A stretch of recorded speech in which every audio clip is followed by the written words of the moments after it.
you're 2 games away from winning the championship. You know, now you've got a little bit of time to reflect on that moment being the 2021 NBA Finals.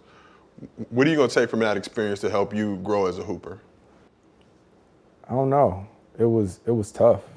It was tough, especially being that close and coming up short. But I think I already had this unbelievable chip on my shoulder, this drive or whatnot, and this right here, this just fueled it. You know what I mean? If you ever needed something else to get you going just a little bit more, this was it.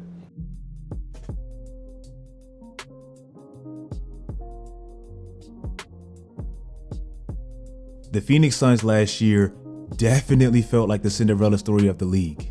Just over 1 calendar year ago, Chris Paul winded up in Phoenix, and while we were happy for him, I legit remember the masses' opinion on this move, including myself. Yeah, it's cool, yeah, it's exciting for Phoenix, but we wanted Chris Paul to finish his career on a contender, and we didn't think Phoenix was quite that. Boy, were we wrong. Since joining the Phoenix Suns going back last year, Phoenix has the highest winning percentage of any team in that time span. Chris Paul is only second to his own teammate in total wins in that time span, and for the most part, they coasted to the NBA Finals last year. But since the Golden State Cavaliers era ended, we've seen a common theme with new teams making the NBA Finals. It's normally followed up by a massive letdown the following season. Toronto 2 years ago caught fire, got a little lucky, and they won their first NBA championship. But just only 2 weeks after winning their first ever NBA championship, they lost their finals MVP, so it was kind of bittersweet. 1 year after that, they lost core essential pieces to that run. 1 year after that, they lost their best player in franchise history. And now fast forwarding it up to right now, they're in a whole ass rebuild. Mind you, this is only 2 years ago. The Lakers literally won their championship 14 months ago. Only 5 players remain on that team right now, and 2 of them had to come back this year. Miami caught fire in the bubble, surprised everybody, made the NBA Finals, and the following season, they get swept in the first round by a team they just beat in 5. All these recent inconsistencies made it hard to take a pretty young team like Phoenix serious long term. But this year so far, they've debunked all those narratives, all those storylines, and to be honest, it's just not true. They're the exact same, and in fact, I think they're even better. After starting 1-3, they just won 17 straight games by an average margin of 11 points. They're top 6 in both offensive rating and defensive rating. Chris Paul and Devin Booker have solidified themselves as the best current backcourt in the league. Mikal Bridges is the best on-ball defender in the league this year, and DeAndre Ayton is proving game after game after game why he should be paid. Listen, and I've said this before, I don't think he's as offensively polished as a Joel Embiid, a Nikola Jokic, or even a Cat. But when you look around the West and who's truly a contender, they have every single reason to pay DeAndre Ayton. The best center in the league and the current MVP is in your conference. We seen last year the best way to somewhat manage his production and their success is to abuse him on his weakest side. Chris Paul had arguably the greatest series of his career last year against Denver, constantly putting Jokic in pick and rolls and exploiting that mismatch. Also, the Lakers, that's a team that tends to run extremely big lineups, and they do have Anthony Davis. Also, the other current best team in the West right now, the Golden State Warriors. Styles make fights, and the Warriors play best with the small ball lineup.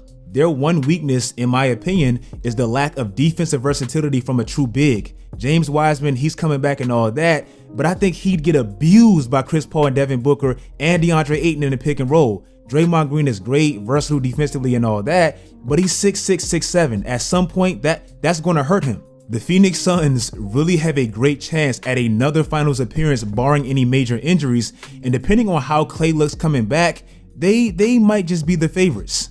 LeBron James is no longer Iron Man. That stage of his career is officially over. This may be a little depressing because we are witnessing the end of arguably the greatest player to ever play this game, but it's just the reality. This season, LeBron has already missed more than half of the games. More than half. Bro, we're only 23 games in. Do you know, since LeBron joined the Lakers in 2018, tonight is going to make his 71st game missed in a 4-year span. Before LeBron went to LA, do you know how many games he missed in a 15-year span? 71 games. That's an average of 77 games per year prior to joining the Lakers. Plus, in that span that I just named, he played an additional 239 playoff games without missing one start. That's an average of an extra 15 games added per year, which in essence, this man averaged at least a conference finals appearance every single time he made the playoffs. That's crazy. And this man made 8 straight finals appearances, as we all know. Again, crazy. But now these injuries are starting to happen a lot more frequently, and that's obviously the accumulation of all those games I just named. And the staggering part to me that's actually a little bit concerning, it's not like it's just one spot on his body. It's starting to spread throughout his body. The groin, the ankle, the abdominal problems now. Like, it's concerning. LeBron James has the 4th most regular season minutes played of all time. But even me saying that still feels like I'm robbing you of the whole story. It really tells nothing. I just detailed the crazy playoff streaks this man had along his career. When you include that, it tells a completely different story.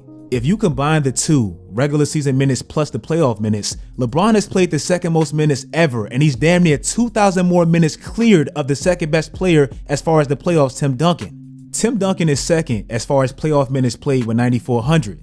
But Tim Duncan's Hall of Fame coach invented load management, so despite playing 19 seasons a la LeBron right now, he still has 3K less regular season minutes played. So yeah, this is just a breakdown as to what exactly his body might be going through and a little bit of context as to why this man is human. It almost feels like after that last season in Cleveland where he played all 82 games plus 22 extra playoff games that included coming back to win 2 Game 7s, it's like he sacrificed the rest of his career's health. So Cleveland, yeah, bro, y'all better love that man forever. He gave y'all everything he had.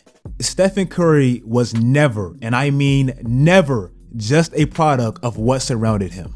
Not to trash Nick Wright, because I actually like him. I know some people don't, but I actually appreciate some of his takes. But I still will never forget the day that this man went on TV and said this after 2 games. The counterpoint is this. Steph has never needed to do that. What Russ had to do the year KD left or the year KD was injured. What Harden had to do his first year in Houston and the year before they got Chris Paul in Houston, which is be an offense unto himself.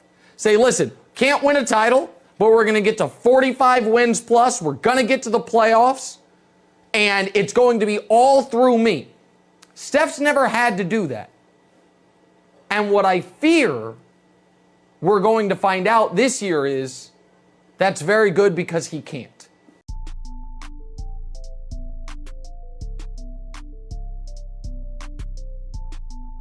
This was actually starting to become the ongoing notion of Stephen Curry as he sat out for that one season. Also, what seemed to intensify this narrative is when they constantly tried to replace this man with Dame. And I love Dame, but it was never legitimate. Dame had just made the Western Conference Finals the year prior. He hit that crazy shot to break up Paul George and Russell Westbrook, and he followed that up with the best season of his career while Steph was absent. So of course, people, they ran with that. This made Kenny Smith, who should know better, Nick Wright, and most definitely social media, they started to question the validity of Stephen Curry's ability to lead a team by himself, quote unquote, like anybody ever does that. Well, since all that BS has been said, Stephen Curry has led the league in scoring going back to last season. He has nearly doubled the 40-point plus games since returning, doubled the 50-plus point games since returning, and literally came back and redominated. I had to make up a word for this one. Redominated Dame.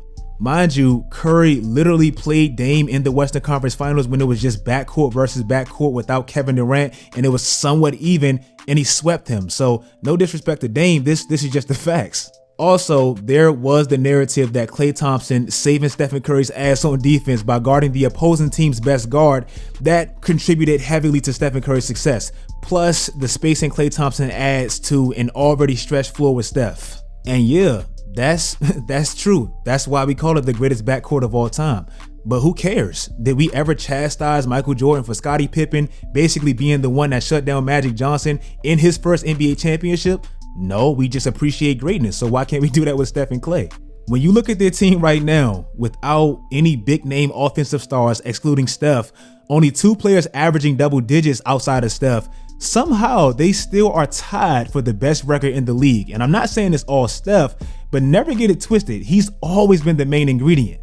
The Warriors right now are 5th in the league as far as three-point percentage. But if you take Stephen Curry out, who shoots 13 threes per game, they're 14th. And honestly, that's being kind. If I add context to even that stat, 14th in the league without Steph and all that, even that is misleading. 19% of their threes comes from open looks, which is 2nd in the entire NBA. We know that stems from the ball movement they have and the defensive breakdowns created by the threat of one Stephen Curry. So yeah, even that is false. They would not be 14th if you take Stephen Curry off that court. They just wouldn't be. Stephen Curry, even if he's unorthodox, even if it doesn't look like James Harden, LeBron, Paul George, whatever, he's proven his prime. It was more than him just being the head of a superior team. This man is goated, bro. Give him his credit. And lastly, Ja Morant was clearly the best long-term option in that 2019 NBA draft class. Zion Williamson has played in a total of 85 games out of his possible 168. That's 50% of his games missed. It's kind of crazy because I was just telling y'all how crazy LeBron was with durability, and the person that's supposed to be the next LeBron, he already starting out the polar opposite. Michael Porter Jr., he literally missed an entire rookie season, and he damn near has the exact same game played percentage as Zion, and his contract is starting to look a little premature and maybe a little bad already. Now, don't get me wrong, Zion, he's been dominant while there. Like, he's easily lived up to all the hype as far as potential. But I hate to sound cliche, the best ability is always going to be availability. At the rate Zion is going at right now, I am not sure if he can last, bro. Like 3, 4, 5 seasons. And I'm talking about real seasons where he's playing 80 or 70 games plus with a possible playoffs, things like that. I'm not sure if he can last. There were reports that this man was weighing somewhere around 315 pounds. And to be honest, I don't even need to see the report. If you watch that commercial that they keep airing, every other commercial I keep seeing Zion Williamson and Zach LaVine. If you watch that commercial without knowing who those two guys were, no way possible would you think Zion Williamson is actively in the NBA. No way. Also, and I know their situations were different, but with less talent, Ja Morant has already gotten his team to the playoffs once, and he went crazy in that series. He was one play-in game away from doing that same thing as rookie year, and this year he came back on a completely different level. Look at his production this year prior to his injury. It's a steady trend up, and his impact is evident. With Zion, I mean, it looks good when I see him, but I don't really see that high draft pick impact, and mainly it's because he's barely there. Look at his peers. I mean, look at his fellow top 5-ish picks in the last recent years, and look at how their franchises are changing mainly because of those specific players. Luka Doncic, the theme of his career has been Luka needs more help. Yet we still see the fruits of his labor with back-to-back playoff appearances and their selection. We see the fruits of that selection as well because he's a clear, consistent superstar. Trae Young, Eastern Conference Finals appearance last year. DeAndre Ayton, the NBA Finals. LaMelo Ball, the culture is changing. Anthony Edwards, the same thing. So with Zion, he's good and his potential is there, but potential is just that, potential. I mean, it has to turn into production eventually. If you guys like this video, make sure you guys like this video. If you guys made it this far, comment part 2. I'm going to drop a part 2, and if you guys comment that, it's just going to motivate me more to even do it. I was going to do it anyway, but just comment part 2 and just let me know you, my friend, are a real one. Make sure you guys follow my social media sites, turn on post notifications, subscribe to the channel, do all that great stuff, guys. And until next time, as always, stay tuned.